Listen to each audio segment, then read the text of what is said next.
Hello everyone, and you're welcome on my channel Har Ghar English. My dear student, I hope you are doing very well and you are preparing for your semester exam. So now we will discuss the explain full story, summary and themes of play Hamlet by William Shakespeare. आप यहाँ पर अपने question में तीन चीज़ों को बहुत ज़्यादा हाईलाइटेड करके देखेंगे, फुल स्टोरी, समरी, थीम्स।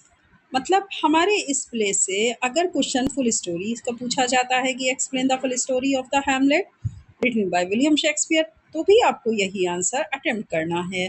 और अगर आपसे पूछा जाता है कि आप समरी को बताइए, explain to the summary Hamlet by William Shakespeare, तभी भी आपको यही आंसर अपना जो है लिखना है। और अगर आपसे थीम पूछी जाती है तो हमारा ये क्वेश्चन आपके तीन टॉपिक की रिक्वायरमेंट को कंप्लीट करता है। अंडरस्टूड? माय डियर स्टूडेंट्स, इस चीज़ को आपको समझना होगा कि जब हम कोई भी क्वेश्चन आपको अटेम्प्ट कराते हैं यहाँ पर अपने चैनल हर घर इंग्लिश पर, तो आपने देखा होगा कि हम इस टाइप के क्वेश्चन अटेम्प्ट कराते हैं ताकि आपके दो तीन क्वेश्चंस की रिक्वायरमेंट उस एक ही आंसर से कंप्लीट हो जाए। अंडरस्टूड? चलिए अब स्टार्ट करते हैं। आज हम जिसे डिस्कस करने वाले हैं आपके साथ वो लॉन्ग क्वेश्चन है हैमलेट का। हैमलेट जो कि एक बहुत ही फेमस प्ले है, और फेमस प्ले किसका है? विलियम शेक्सपियर का।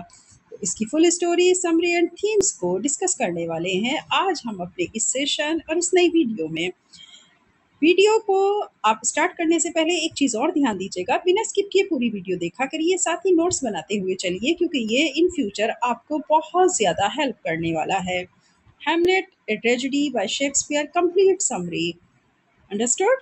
चलिए, जैसा कि मैंने हमेशा आपसे कहा कि आप सबसे पहले अपने लॉन्ग क्वेश्चन में इंट्रोडक्शन को मेंशन करेंगे। अगर आप इंट्रोडक्शन मेंशन करते हैं तो ये आपके आंसर को इम्पैक्टफुल बनाता है, बहुत प्रभावित करता है एग्जामिनर को अगर आप इसको इस तरह से लिखते हैं। चलिए स्टार्ट करते हैं introduction. Hamlet is a famous tragedy written by William Shakespeare. It tells the story of Prince Hamlet of Denmark. Hamlet एक बहुत ही फेमस ट्रेजेडी है, लिखा गया है विलियम शेक्सपियर के द्वारा। ये कहानी है प्रिंस हैमलेट के बारे में, लेकिन ये प्रिंस हैमलेट कहाँ के थे? डेनमार्क के थे। Who seeks justice after learning that his father was murdered. जो जो न्याय की तलाश में निकलते हैं, जिन्होंने अभी-अभी पढ़ाई खत्म करने के बाद वो आए तो उन्होंने देखा कि उनके पिता की हत्या हो चुकी थी।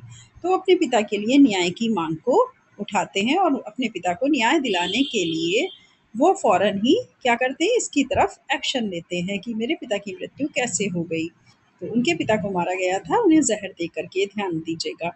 ठीक है? बात आती है समरी की। जैसा कि मैंने अभी आपको बताया, हमने क्वेश्चन में भी आपके साथ डिस्कस किया था कि समरी अगर वो पूछे तो आपको इस तरह से लिखना है। Story summary. The play begins after the death of king Hamlet.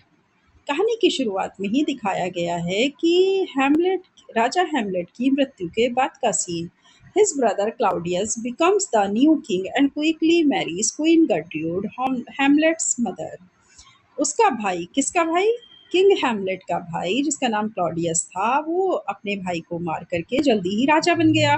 और उसने अपनी ही, यानी कि जो उसकी बड़ी भाभी थी, इस तरह से आप समझिए कि हैमलेट की जो वाइफ थी गर्टरूड, और हैमलेट की मदर, उसका बेटे का नाम भी हैमलेट ही है, तो उसकी जो मदर थी हैमलेट की और किंग हैमलेट की जो वाइफ थी, उसके साथ उसने शादी भी बना ली, उसके भाई ने, क्लाउडियस ने। One night, the ghost of King Hamlet appears and reveals that Claudius murdered him by pouring poison into his ear. एक रात राजा का भूत हैमलेट के सामने प्रकट होता है और क्लाउडियस की सारी सच्चाई को उगल देता है कि किस तरह क्लाउडियस ने उसकी हत्या की है, उसके कान में जहर को उड़ेल कर। समझ गए? तो जहर डालकर, जो किंग हैमलेट था उसके कान में जहर को डाल करके क्लाउडियस ने किंग हैमलेट की हत्या की थी। और ये भूत किसके सामने प्रकट होता है? अपने बेटे हैमलेट के सामने। अब समझ में आया? तो किंग हैमलेट किसके सामने प्रकट हो रहे हैं? अपने बेटे हैमलेट के सामने प्रकट हुए। उन्होंने बताया कि किस तरह उनकी डेथ हुई है और किस तरह वो मरे हैं। आगे बात कर लेते हैं अब। Hamlet promises to revenge his father's death but pretends to be mad to hide his real intentions. Hamlet वादा करता है अपने पिता की मृत्यु का बदला लेने का, लेकिन वो ऐसा बहाना बनाता है जैसे कि वो पागल हो चुका है, जबकि वो सच्चाई को इसलिए छुपा रहा था। वो पागल नहीं था, उसका मेंटल बैलेंस एकदम सही था। वो इसलिए छुपा रहा था क्योंकि वो असली दुश्मन तक पहुंचना चाहता था। To confirm the ghost story, he stages a play that reenacts the murder. वो कन्फर्म करना चाहता है इस भूत की कहानी को और एक प्ले को अंजाम देता है, यानी एक नाटक रचता है। वो नाटक स्टेज पर प्ले कराता है। अब जैसे ही वो नाटक स्टेज पर रीएक्ट्स होता है तो ज़ाहिर सी बात है उसमें मर्डर का सीन भी आता है। तो वो उस स्टेज पे जब प्ले हो रहा था तो उस सीन को भी रिएक्ट करता है। रीनैक्ट्स ये गलत है, ये रीएक्ट्स होना चाहिए। तो मर्डर का सीन रिएक्ट्स होता है, जिसको देखने के बाद फिर क्या होता है देखिए। मैं छोटे-छोटे सीन इसलिए आपके लिए डाल देती हूँ ताकि आपको याद रहे कि उस पीरियड के जो हमारे राजा महाराजा थे वो किस तरह से रहा करते थे, और आपको ये सीन हमेशा याद भी रहेगा ताकि आपको याद रहे कि आपने किस तरह से किसी क्वेश्चंस को ये लर्न किया है। Claudius reacts with guilt. अब क्लाउडियस क्या होता है कि गिल्ट में आ जाता है। जैसे वो स्टेज पर उस सीन को देखता है तो वो रिएक्ट करता है क्योंकि उसने तो अपराध किया था। प्रूविंग हिज क्राइम, जिससे उसका ये क्राइम साबित हो जाता है कि उसी ने किंग हैमलेट की हत्या की है। During the confusion Hamlet accidentally kills Polonius, the father of Ophelia. उसी दौरान कंफ्यूजन में हैमलेट के हाथों एक्सीडेंटली पोलोनियस मारा जाता है। पोलोनियस वो था जो कि ओफेलिया का पिता था। Heart broken Ophelia loses her sanity and dies. Ophelia क्योंकि पूरी तरीके से अपने पिता के मृत्यु के बाद टूट चुकी होती है और वो अपनी मृत्यु को प्राप्त कर लेती है, यानी वो फिर खुदकुशी कर लेती है उसी गम में कि उसके पिता की मृत्यु हो गई थी। तो ओफेलिया इस तरह से मर जाती है पोलोनियस के गम में जो उसके पिता थे। Her brother Lawrence returns to revenge her death. अब उसका भाई जो लॉरेंस था वो वापस लौट कर आता है क्योंकि उसे उसकी मृत्यु का बदला लेना होता है। Claudius arranges a duel between Hamlet and Lawrence using a poisoned sword and poisoned wine. Claudius arrange करता है हैमलेट के और लॉरेंस के बीच में। अब देखिए क्लाउडियस क्या कर रहा है।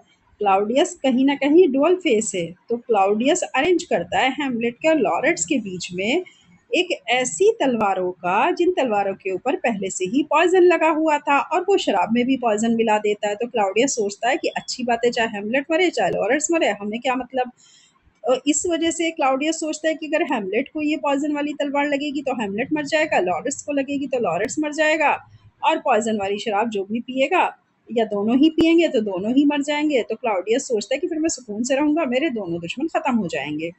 यही सोच करके क्लाउडियस अरेंज करता है dual between Hamlet and Lawrence के बीच में, एक ऐसा युद्ध जिसमें कि पॉइजन से सनी हुई तलवारों को दिया जाता है और पॉइजन वाइन को भी तैयार करके रखता है वो। ठीक है, इस तरह करके इन दोनों के बीच में लड़ाई होना शुरू हो जाती है। In the final scene queen Gertrude accidentally drinks the poison wine and dies. Final scene में क्या होता है कि जो क्वीन गटरूड है वो अचानक से क्या करती है, उसी पॉइजन वाली शराब को पी जाती है जो किसने तैयार करके रखी थी, क्लाउडियस ने तैयार करके रखी थी। Lawrence and Hamlet wound each other with the poison sword. Lawrence और हैमलेट लड़ते लड़ते एक दूसरे को इतना जख्मी कर देते हैं उन जहर बुझी हुई तलवारों के साथ में। Before dying Laertes confesses Claudius plot, और मरने से पहले लॉरेंस पूरी तरीके से कन्फेस करके मरता है कि क्लाउडियस ने ही इस प्लॉट को रचा था कि तुम्हारे मेरे बीच लड़ाई हो और हम एक दूसरे पर तलवारों से हमला करें और पॉइजन वाली शराब को पिएं। तो ये सारी बातें लॉरेंस मरने से पहले कन्फेस करके मरता है हैमलेट के सामने। Hamlet finally kills Claudius but dies from the poison. Hamlet finally क्या करता है कि क्लाउडियस को मार देता है मरने से पहले, मगर वो भी नहीं बच पाता क्योंकि पॉइजन उसके अंदर जा चुका था। जो पॉइजन वाली तलवार थी ना उससे जो जख्म बना था, तो इस वजह से वो नहीं बच पाता। Prince Fortinbras arrives and becomes the new ruler of Denmark. राजकुमार फोर्टिनब्रास पहुंच चुके थे और वो अब नए रूलर बने डेनमार्क के। तो इस तरह ये ट्रेजेडी प्ले है और इसका अंत भी बड़ा दुखंत होता है। ये आप देख ही रहे हैं कि लास्ट में तो सोचिए कि हैमलेट भी मर जाता है, उसकी माँ गर्टरूड भी मर जाती है, क्लाउडियस भी मर जाता है, और जिससे वो प्यार करता था ओफिलिया, ओफिलिया के फादर की डेथ होती है हैमलेट के हाथों से, और फिर ओफिलिया भी डेथ को ही एक्सेप्ट कर लेती है, वो भी मर जाती है अपने पिता की मृत्यु के बाद में। तो इस तरह देखा जाए तो ये एक बहुत ही फेमस विलियम शेक्सपियर की ट्रेजेडी प्ले है जो बहुत मशहूर हुआ था उस समय पर। मेजर थीम की बात करें तो थीम किसके ऊपर डिपेंड कर रही है, इसमें 4 या 5 पॉइंट्स हैं। 5 पॉइंट्स को आप 6 पॉइंट्स है, सॉरी, इसमें 6 पॉइंट्स है। 6 पॉइंट्स को आप बहुत अच्छे से देखिएगा कि किस मेजर थीम की बात करें तो अगर आप ये 6 पॉइंट्स लिख करके इसके अंदर 3-4 लाइन लिख देंगे तो ये बहुत अच्छा आपका एक लॉन्ग क्वेश्चन बनेगा। देखिए, first of all revenge and justice. तो मेजर थीम में फर्स्ट पॉइंट क्या आता है? भाई हमारा जो हेमलेट था उसको क्या चाहिए? उसको अपने पिता का बदला चाहिए था और उसको जस्टिस चाहिए था।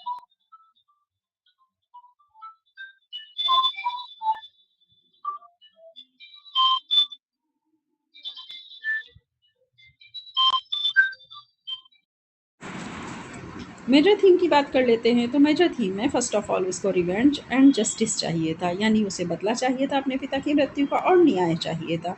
Number two, appearance versus reality, यानी प्रकट होना और वास्तविकता दोनों के बीच में। प्रकट क्या दिखाई दे रहा था, दिखने में क्या हो रहा था, वो एक अलग चीज़ थी, लेकिन वास्तविकता कुछ और थी। Number third, madness and sanity, मतलब एक तरफ वो पागलपन का रोल अदा करता है, कौन? हैमलेट, और साथ ही दूसरी तरफ अपना मानसिक संतुलन भी बना के रखता है। Number four, corruption and political power, भ्रष्टाचार है, दूसरी तरफ राजनीतिक शक्ति है। Number fifth, mortality and death, यानी अमरता की बात हो रही है और मृत्यु की बात हो रही है। अब जैसे क्लाउडियस है, वो सोचता था वो तो बस जिंदगी में कभी मरेगा ही नहीं, इसलिए वो इतने ज्यादा क्राइम करे जा रहा था लगातार। तो मॉर्टेलिटी एंड डेथ के बीच का है ये, अगर देखा जाए इसका बेस।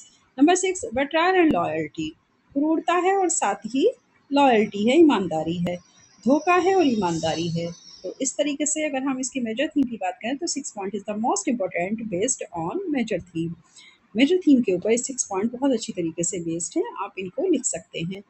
ओके, चलिए कंक्लूजन को डिस्कस करने से पहले मैं एक चीज़ ज़रूर आपसे चाहूँगी कि आप मेरे चैनल और मेरी वीडियो को ज़रूर लाइक, सब्सक्राइब, शेयर करिए ताकि मुझे मोटिवेशन मिले और आगे चल कर के मैं इसी तरह से अच्छे-अच्छे टॉपिक और एक लॉन्ग क्वेश्चन लेकर के आपकी हेल्प कर सकूँ ताकि आप एग्ज़ाम में एक अच्छा स्कोर अचीव करें।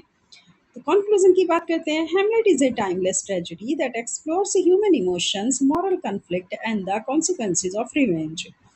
हैमलेट की जो ये एक ट्रेजेडी है, टाइमलेस ट्रेजेडी है, जो आज भी अगर हम देखें तो ह्यूमन इमोशन को एक्सप्लोर करते हुए मॉरल कन्फ्लिक्ट को दिखाती है, साथ ही बदला लेने के परिणाम क्या हुए उस सब को भी हमारे सामने प्रस्तुत करती है। तो ये एक बहुत ही त्रासदीपूर्ण नाटक है। It's unforgettable characters and universal themes make it one of Shakespeare's greatest masterpiece.